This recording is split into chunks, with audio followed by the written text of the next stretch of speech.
Hello and welcome to another of my dental business transaction podcasts. And today I have huge pleasure in inviting Clare Emery of Harrison Clark Rickaby's, or HCR. And they are a dental specialist law firm. And we work very closely with Clare and her team. So it's great to talk to you today, Clare. Welcome. Thanks, Lily. It's really nice to be talking to you too. So for the purpose of anyone that's perhaps listening and doesn't know what you do and where you're based, tell us a little bit about yourself and your company. Okay, so as you said, I'm at HCR. I'm a partner in the corporate team there, which means that I specialise in buying and selling businesses, and I'm also the head of the dental team, and all of the businesses that I buy or sell are dental practices. So that's my particular area. The firm's quite a large firm, both in terms of its size, but also in terms of the work areas that it carries out.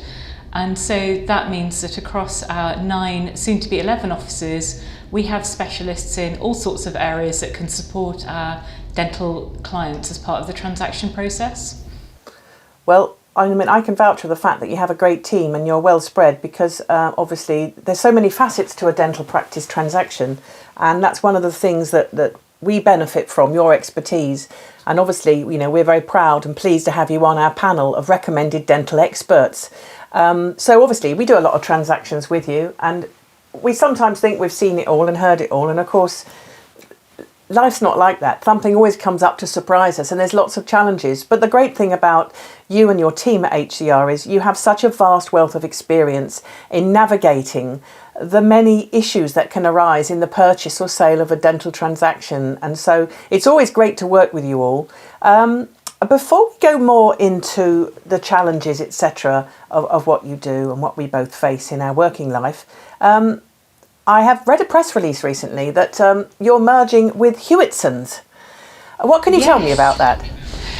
Well, the merger is due to take place at the end of this month. We are very excited about it. Hewittsons are a really well-established firm with a great reputation in the southeast. They're based in Cambridge and London, where we also already have offices, so there's some fantastic synergy there. And also, excitingly, they have offices in Northampton and Milton Keynes, which will be new locations from our perspective. So it's, hopefully, we're looking forward to it. It's going to be a great opportunity, I think, for both firms. The people there have very much the same ethos as HCR, and so we see this as being an opportunity for both firms to build on their personal strengths and personal reputations that they've been growing over many, many years. That's good to hear, because obviously where we are based in the Midlands, you know, the good thing about being in the Midlands is we can get pretty much anywhere within 2.5 hours by whatever means. But will the dental healthcare team be in these offices that you've just mentioned, or are you still focusing on the offices that you currently have? What's the plans there for growth? I think primarily at the moment we're still planning to be based out of the sort of Worcester and West Midlands offices, although obviously as the firms progress together, it may be that gives rise to new opportunities, but the dental team will remain, at least for the time being, as it always has, historically based in the Worcester office. That's cool. How many of you are now in the healthcare team? Because I know that you've been growing, haven't you? Not you personally, we have. But well, there's been lockdown, Lily, so... Yeah, I know, yeah. That banana bread that people go on about, that they baked. That. I never did, because I worked throughout it. Yeah, but anyway. The banana bread and the gin, Lily. But yeah. No, so we have, within the dental team, there are now 6 of us in the corporate team. Myself, Mandeep and Natasha, who are the qualified staff, and then we're supported by Matthew, Manyara and Amira, who are our paralegals. We have 8 specialist property lawyers. You may have come across Kamal, who is our specialist regulatory lawyer and chief problem solver. Any issues with the NHS or CQC, and he's there. And also our specialist employment lawyers. But actually, if you look at the healthcare team as a whole, there are in excess of 25 solicitors, primarily based out of the Worcester office, all dealing with various healthcare providers, including dentists, as you know, but also vets, GPs, pharmacies, and pretty well the breadth of the sector, really. That's cool. And of course, that is your strength because, as I touched upon earlier, the fact is that if a drama comes up, if there's an issue and somebody needs a solution, you have someone that you can literally call upon very swiftly. And that's huge benefit. And it's worth saying, reminding people that you don't have to have your solicitor in your hometown. You know, it doesn't matter where you are because all meetings are pretty much done over the telephone and over Zoom or Teams or what have you. So don't be thinking that you have to appoint a lawyer that's somewhere within half an hour's drive from you. That's a misnomer. Well, I'm pleased to hear you're growing. That's very exciting. We're growing too. Yes, and it's all good, isn't it? It's great to come through all this and have light at the end of the tunnel, and it not be a train coming towards you with your name on it. So that's good. That's absolutely right. I think it does feel, I think for all of us, doesn't it, as if we, particularly the early part of the pandemic last year, had to put ourselves on pause for a bit just to see what was going to happen when we came out of it. But I think it's really heartening across the sector that everybody is, you know, been able to reset and pick up perhaps where they'd hoped to be 12 months previously. Yeah, and you're fully busy, you're fully engaged, obviously, with the industry. I know we are busy. I don't think things are quite back to normal, but you're finding that you're getting a lot of interest in people still buying and selling? Absolutely, and I think that the lockdown has been interesting in terms of what it's meant for associates. I think there's been a real appetite for associate buyers coming out of the pandemic, just wanting to sort of buy that sense of job security that perhaps they didn't have this time last year. I agree. We've certainly seen that a lot, you know, and they've taken that leap of faith that it's taken this awful last year really for people to have that courage to do that. And so we are seeing right across the scale of people looking to buy their first practice, people looking to exit perhaps a bit earlier. So that's all good. Now, I know from Abby Greenhoff, my managing director, that you hosted the LaingBuisson Investment in Healthcare event in the last week. Tell me about that, and how did you get involved, and what was it all about? It was a really interesting opportunity for us across the breadth of the healthcare team. I hosted a dentistry panel and was fortunate to be joined by a number of experts in the sector, including Shailene Mehra, for example, who you will know as the CEO of Roderick's. It was really nice to have a roundtable chat with those people and to talk about how the pandemic had affected their view to investment, what they thought was still a good investment in the market going forward, and also just to sort of have a look at what people thought might be happening over the next 12 months or so, which is quite bold given that the past 12 months has been nothing if not unpredictable. Very true. So did you come away from that? I mean, I know Abby was online as well, contributing in whatever way she did, but did you come away from this with any great surprises, any great learnings, or was it all just a reinforcement of what you already know? I think what was interesting was the consistency across the piece, that it did feel at times last year that everything was quite fragmented and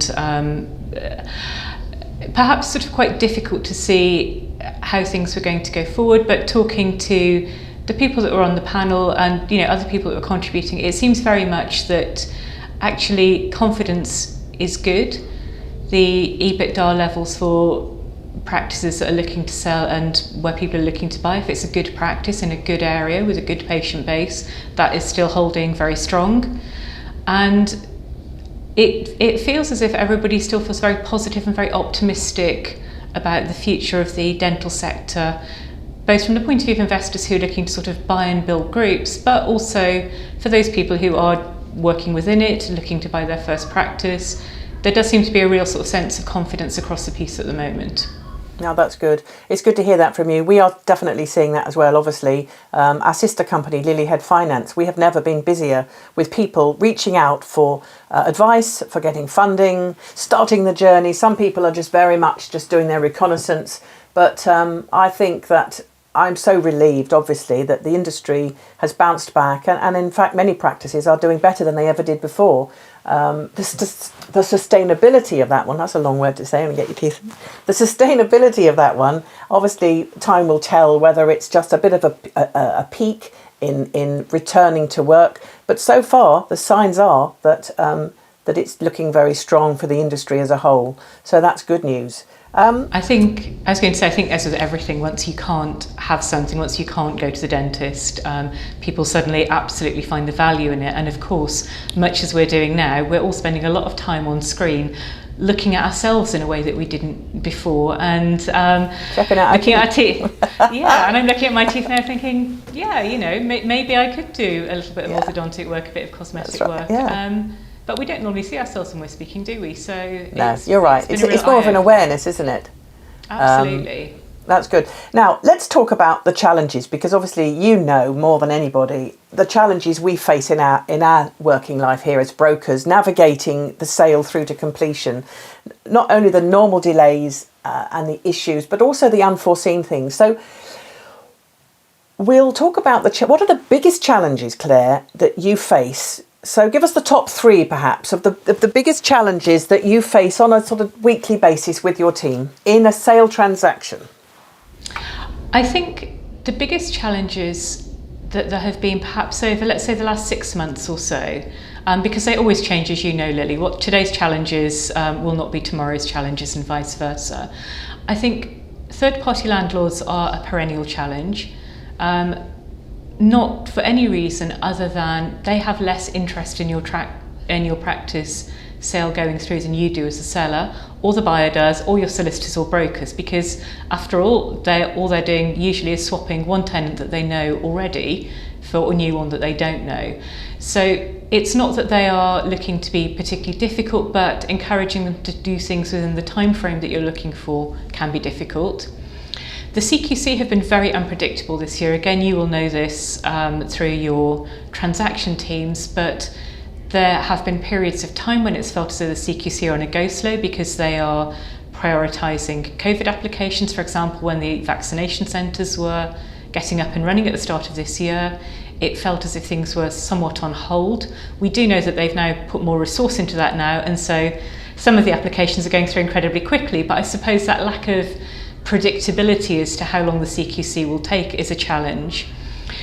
And then, of course, and not unreasonably, the banks are, they have their own demands, and you will know this again through Lilyhead Finance, but the banks have their own challenges, demands, require a bit more information at the moment to get themselves comfortable with what they're buying and what that looks like at the moment, what it looks like since its last accounts. We've had a few things where valuations, not any of your practices I don't think, but we've had a few instances where valuations and bank valuations has been a discrepancy. So all of those things make things slower. And I think because in our sector we are managing so many moving parts, not only the bank and third-party landlords, but also the NHS and the CQC, trying to get those 4 things lined up and happening all at the same time does require some proper feats of organisation on behalf of all the lawyers and the agents and the banks and everybody else that's involved with the process. And I think that's the difficulty. I agree. It's like that old saying, isn't it? It takes skill, determination and a sound knowledge of the game. Absolutely that. And in simple terms, it's like running into a circus ring and all the plates are on the poles and you run along and spin them and then one goes wobbling at the end and you've got to keep them all going. And that leads into the question. Well, it's a no-brainer. You must use a dental specialist solicitor to help you through a deal. It's an absolute. It's a huge mistake to employ somebody that's perhaps cheap, local, says they'll have a go at it. It should be easy. We know the risks around that. But obviously, using a dental specialist firm that can navigate you and advise you and have experience of how to avoid a deal faltering is. That's the number one priority for us, is to make sure that our clients get the best choice. And communication is absolutely critical. And again, that's why, one of the reasons we like working with you very much is because being able to communicate and flag up any issues is so important. What if you were thinking of buying or selling a dental practice? So let's talk about a buyer. What would be the top tips that you'd give them to look out for? I think that you want to look at the finances, because lots of things you can fix and they're short-term issues. If the practice is a little bit shabby and needs a lick of paint, or that at some point you're going to want to replace equipment or the like, those are issues when you're starting out because they're all expenses. But I think probably the bigger issue is, what is the underlying business? Where do the profits come from? And what will it look like when you take that business over? Because, you may buy a business that at the moment is being run by associates, but you're planning to go in as, an owner who works at the practice. It may be that you're actually buying from an owner who works at the practice and you're planning to be hands off and have it run by associates. But I think if the underlying value of the business is there, the patient base, the staff, the loyal staff are always important. It's all about the people, because that translates into the numbers. If the value of the business is there, then other things that you can fix. If the business value isn't there, it's going to be harder to get that up and running, I think. No, you're right. You're on rocky ground without dealing with the other issues that can be around leases, renegotiation of leases, property, and all the usual things that you manage and help people with. And if you're looking to sell your dental practice, what advice would you give to a seller that's perhaps right at the very beginning of the journey? They're not ready yet to go to the market. They're hopefully doing their reconnaissance, they're getting a valuation, all the things that we advise. But from a solicitor's point of view, what are the things that they should do early doors to make sure that when they're ready, this kind of stuff can not only save time, but they're aware of what they have? What are the sort of key learnings that you can take from that and pass on? I think it's all about organisation. I think many transactions will get held up because people will think that they've got paperwork, and then when they come to look for the paperwork, they haven't got the paperwork. And there isn't that trail. Lots of people can't find their NHS contracts, and that's not unusual, but you can get another copy. And it's a lot easier to get a copy 12 months before you need it than be trying to deal with that when you are in the thick of people trying to arrange valuations, trying to send somebody around to see the practice, all of those other things that are going on when you're in the thick of a deal. Look at your contracts of employment. Do all your staff have contracts of employment? Do all your associates have contracts? You'd be surprised, or perhaps you wouldn't, Lily, but people might be surprised by how often you start to go into the process. And it's a gentleman's handshake. That's what I hear a lot. Absolutely. It was done on a gentleman's handshake. And you know what? That's absolutely fine and that works, but it won't work for a buyer. So again, just take that time, sort through your paperwork. If you've got any long-term contracts, think about if you want to renew them or not. Do you need, if you're planning to sell next year, is there any point in entering into a 3-year agreement to service your autoclaves? Probably not, to be honest with you, because the buyer might not want it. So it's thinking a long time out. Talk to people. I know, in common with probably a lot of the other dental solicitors that you work with, we're really happy to talk to people and say, these are the sorts of things you should be thinking about before you get going. You don't need to use us in a year's time, but do yourself a favour and think about all of these things now so that you don't have to do it when you're in the thick of a deal. Absolutely. And also, getting the premises in full good repair is a critical one, because, over the years we've had all kinds of dramas with people going in to do a survey and, guess what? The roof needs 25,000 spending on it. And these are the kind of things you can't stick your head in the sand and ignore. You've got to address them, get them sorted. Otherwise, these will critically delay a deal, won't they? And as we both know, when the wheels start coming off, that's when the problem starts, and you get transaction fatigue, you get a little bit of ill will coming in, niggling, and it can escalate. So you've got to be prepared and be ready to present yourself, haven't you, and your business in the very best shape. It's like selling your house. Don't be surprised if someone pulls back on paying you the true market worth if you haven't done all the things that need to be done. And I think actually, Lily, if you think about it, from the buyer's point of view, once they start to see problems and see those problems growing, they then start to doubt all of the other information that you've given them. Absolutely. So the reality is, the better the information you give them, the more detailed, the less problems there are with it. Again, it's human nature. They will feel better about your practice. Yeah. And that will make it much less likely that you'll be looking at somebody trying to renegotiate terms or renegotiate the price, because they like it, they want it, and they haven't been put off. I agree. Full disclosure. Absolutely. Yeah, well, I think I've got to be honest, transparent, and you've got to be prompt with providing information. That's good. I'm almost frightened to ask you this question, but I know the answer, sort of. Deal transactions, the durations. Somebody asked me yesterday on a call, are they getting any quicker? What's your response to that? Some of them are. You can have some transactions which are going incredibly quickly. I think that we are actually talking to one of your team at the moment, Lily, about a transaction that they would like to get done in 6 weeks, and I think it's doable. Hurrah. Because of the way that it's structured. But equally, again, if your finances aren't in order, if you can't provide that management information, it can take ages. And so, you really are looking at 6 to 8 months rather than 4 to 6 months to get something done, because actually those ducks haven't been gotten in a row beforehand. Yeah, that's right. And to quote Helen on my team, the wonderful Helen, she said to a client, "You need to get all your ducks in a row swimming," she said. And at the moment, they're all sitting on the bank looking at me. She's absolutely right. She's absolutely right. You absolutely have. And we keep banging that drum, preparation, time spent in reconnaissance, but it really is. And just to reiterate, as you've just said, people can phone you and have a chat with you, a confidential discussion in that pre-planning stage, or whether they're poised and ready to go. Do you send people all the due diligence or a very good outline at the early stage so they can get an idea of what they need to get together, the kind of documentation that's going to be an absolute requirement and what's a nice to have but not an essential? Yes, we can do that. I think one of the problems that we have, and I think it's probably a reputational issue for solicitors in general, is that people are pretty scared to pick the phone up to us because they think we sit there with a stopwatch on our desk and we want to record every minute that we speak to them. And actually we don't. We really like talking to people and having an opportunity to speak to them. And we're very happy to be quite open and say, this may not be the exact questionnaire that you would get from a buyer, but this is a good approximation of what you can expect. It's always longer than people think it's going to be, and it's always more detailed than people think it's going to be. And so I think if you understand what's required of you, you can start that preparation 12 months out. If you've only got your documents in hard copy, scan them in, save them on your computer. It's really easy then to send them to the buyer in a Dropbox, and you save yourself that time at the time. They're all easy wins, aren't they? And it can save a huge amount of time, as we know.